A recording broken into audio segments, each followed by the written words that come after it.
ஆவியானவரின் பெயராலே ஆண்டவருடைய பெயரால் இங்கு ஒன்று கூடியிருக்கும் ஆசிரிய பெருமக்களாகிய நம் ஒவ்வொருவரையும் நம் உழைப்பிற்கு உதவும் கருவிகளையும் கற்றல் கற்பித்தல் நிகழ்வுகளையும் இறைவன் நிறைவாய் ஆசீர்வதிப்பாராக. ஆமென். நெற்றி வியர்வை நிலத்தில் விட உழைத்து உண்ண வேண்டும் எனும் நியதியை தந்திருக்கும் இறைவன் நம்முடைய கற்றல் கற்பித்தல் நிகழ்வுகளையும் நம்மையும் நம் மாணவர்களையும் பாட புத்தகங்களையும் அலுவலக பணியாளர்கள் யாவரையும் இதன் வழியாய் பயன்பெறும் நம் அனைவரையும் பாதுகாப்பாராக. ஆமென்.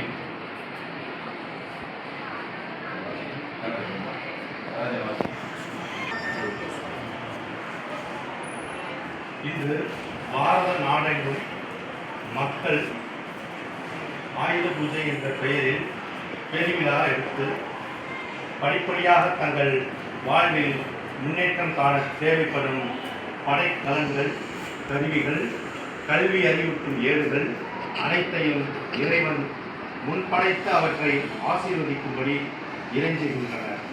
நாமும் நமது உழைப்பிற்கு உதவும் கருவிகள் அனைத்தையும் ஆண்டவருக்கு உகந்த காணிக்கையாக்குவோம். கடந்த ஆண்டு முழுவதும் நம் உழைப்பிற்கு தேவையான உடல் உரமும் உள்ள வளமும் இறைவன் தந்தமைக்கு நன்றி கூறுவோம்.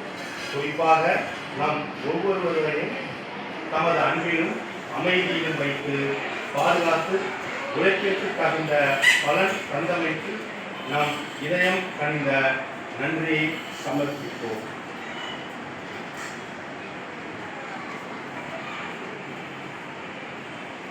நம்முடைய பதிவுரை ஆண்டவரை உமக்கு நன்றி செலுத்துகிறோம். இறைவா, கடந்த ஆண்டு முழுவதும் நல்ல பருவ மழையை போதிய அளவு தந்தீர். எம் நிறுவனத்தில் பள்ளியில் கற்றல் கற்பித்தல் நிகழ்வுகளை சிறப்பாக நடத்தி செல்வதற்கும் உமது ஆசிரை தந்தீர். அதற்காக நாங்கள் உமக்கு நன்றி செலுத்துகிறோம். ஆண்டவரே, உமக்கு நன்றி செலுத்துகிறோம். உழைப்பிற்கு தேவையான கருவிகள் மற்றும் பொருட்கள், வீரிய விதைகள், பாட புத்தகங்கள், எழுதுகோள்கள், நோட்டு புத்தகங்கள் என்று எல்லாவற்றையும் போதிய அளவு நீ பெற்று தந்தமைக்காக ஆண்டவரை உமக்கு நன்றி செலுத்துகிறோம். நாங்கள் வேலை செய்யும் போது எதிர்பாராமல் ஏற்படக்கூடிய எல்லா விபத்துக்கள் ஆபத்துக்கள் அனைத்திலும் நின்று எங்களை பாதுகாத்தமைக்காக ஆண்டவரை உமக்கு நன்றி செலுத்துகிறோம்.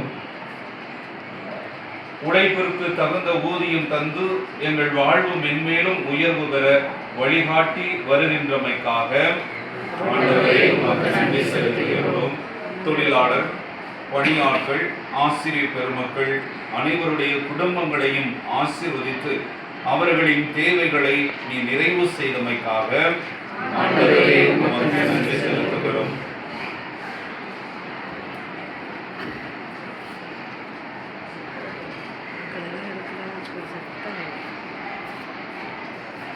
தொடக்க நூலிலிருந்து வாசகம். அன்பர்களே, எங்களிடமிருந்து நீங்கள் பெற்றுக்கொண்ட முறைமையின்படி ஒழுங்காமல் சோம்பித் திரியும் எல்லா சகோதரர்களிடமிருந்தும் விலகி நில்லுங்கள் என நம் ஆண்டவர் இயேசு கிறிஸ்துவின் பெயரால் நாங்கள் உங்களுக்கு கட்டளையிடுகின்றோம். எங்களைப் போல் ஒழுங்குவது எப்படி என்பது உங்களுக்கே தெரியும். ஏனெனில் உங்களிடையே இருந்தபோது நாங்கள் சோம்பித் திரியவில்லை. எவரிடமும் இலவசமாக நாங்கள் உணவருந்தவில்லை. மாறாக உங்களுள் எவருக்கும் சுமையாய் இராதபடி ராப்பகலாய் பாடுபட்டு உழைத்தோம். எங்களுக்கு வேண்டியதை பெற உரிமை இல்லை என்பதால் அல்ல, மாறாக நீங்களும் எங்களைப் போல் நடப்பதற்காக உங்களுக்கு முன்மாதிரி காட்டவே இவ்வாறு செய்தோம். உழைக்க மனமில்லாத எவரும் உண்ணலாகாது என்று நாங்கள் உங்களிடையே இருந்தபோது உங்களுக்கு கட்டளை கொடுத்திருந்தோம். உங்களுள் சிலர் எந்த வேலையும் செய்யாமல் சோம்பேறிகளாக சுற்றித் திரிந்து பிறர் வேலையில் தலையிடுவதாக கேள்விப்படுகிறோம். இத்தகையோர் ஒழுங்காக தங்கள் வேலையை செய்து தாங்கள் உண்ணும் உணவுக்காக உழைக்க வேண்டும் என ஆண்டவர் இயேசு கிறிஸ்துவின் பெயரால் கட்டளையிட்டு அறிவுறுத்துகிறோம். சகோதர சகோதரிகளே, நன்மை செய்வதில் நீங்கள் மனம் தளர வேண்டாம். இது ஆண்டவர் வழங்கும் அருள்வாக்கு. இறைவனுக்கு நன்றி. தெசலோனியருக்கு எழுதிய திருமுகத்திலிருந்து நாம் வாசிக்க கேட்டோம். மிக அருமையான வார்த்தைகள் ஆண்டவர் மிக அழகாக சொல்லுகிறார் நமக்கு. சோம்பி திரிவது நல்லதல்ல. சோம்பி திரிவது மட்டுமல்லாமல் பிறருடைய வேலையை கெடுத்து அவர்கள் உழைப்பையும் வீணாக்குவதும் சரியானதல்ல என்று மிக அழகாக சொல்கிறார்கள். ஆக உழைப்புக்கு ஏற்ற ஊதியம். ஆக உழைக்காதவன் உண்ணலாகாது. ஆக இந்த விழாவுக்கு ஏற்ற ஆயுத பூஜை என்ற இந்த விழாவுக்கு ஏற்ற மாதிரி மிக அருமையான வாசகம் நம்முடைய பைபிளிலிருந்து எடுக்கப்பட்டது. உழைக்க மனமில்லாத எவரும் உண்ணலாகாது மிக அழகாக சொல்லுகிறது.